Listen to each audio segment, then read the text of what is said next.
Récemment, notre imminence, monsieur le procureur, personnage de droit, ancien procureur à Bouaké, a dit qu'il ne se rappelait pas ou il n'avait pas eu connaissance du dossier du bac à verre. La question lui a été posée par un journaliste de Notre Voix qui se nomme Faustin Yao du journal Notre Voix. Je voudrais rappeler qu'il y a eu cette affaire qu'on a appelée le bac à verre.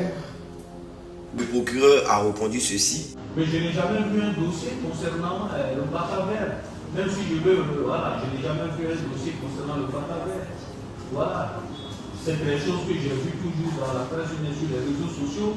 Nous sommes conscients que pour ce type de fonction, il y a ce qu'on appelle la passation de charges. Comme cela a eu lieu le lundi 3 octobre 2022 à Bouaké, où Papa Koné a remis les dossiers au nouveau procureur qui se nomme Yeo Abel. Le pas qu'on dise oui, Ziggy a dit ça, il a dit si, il met toujours une source. Allons plus en profondeur concernant cette histoire des bacs à verre. Le président de la République, selon les dires de la plus grande des guerriers en Côte d'Ivoire ici, Maman Chérif Bali, a pris un décret pour qu'on fasse une commission d'enquête ou bien un rapport d'enquête par rapport à ce bac à verre. Le fameux rapport d'enquête qui a été fait par l'unité spéciale d'enquête créée par le président par décret le 25 novembre.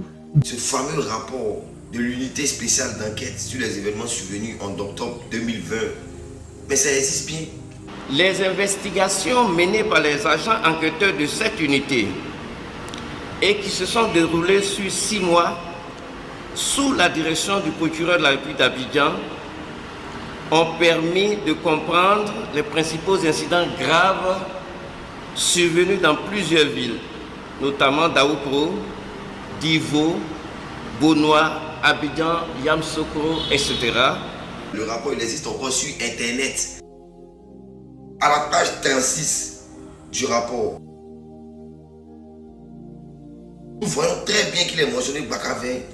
C'est bien écrit à Yopougon, bac à verre, comme ça, et que le propriétaire du véhicule ou le propriétaire des commanditaires se nomme Salif. Alors que dans tout le rapport, il y a les criminels, il y a tous les noms, on met non, il s'appelle Mustapha quelque chose, ou bien il s'appelle Dibé, on met nom, prénom. Mais le gars, il s'appelle juste Salif. Chef de gang à Ouassakara ou bien chef d'un fumoir à Ouassakara. C'est un autre truc qui me choque dans ce rapport. Parce que ce n'est pas moi qui l'ai écrit, c'est un rapport. Le nom de l'ancien maire de Yopougon, Papa Gilbert Koné Kafana, a été mentionné selon le rapport, mais sans preuve. On dit qu'il était plusieurs fois mentionné dans cette histoire, mais bien sûr, sans preuve. Sans sur tous ces documents ici présents, personne ne pourra venir nous dire que le bac à verre n'existe pas. Personne ne pourra venir me dire que le dossier concernant le bac à verre existe que sur Internet ou dans la presse. Nous avons confiance à notre procureur. Nous savons très bien qu'il a les capacités pour pouvoir résoudre ce genre d'enquête. Il faut lui demander gentiment de pouvoir regarder maintenant dans les dossiers parce que nous savons très bien que le dossier du bac à verre a été introduit depuis l'an 2021-2020, je ne sais plus. Nous demandons que justice ne se conforme pas à la réconciliation et il n'y a pas de réconciliation sans justice.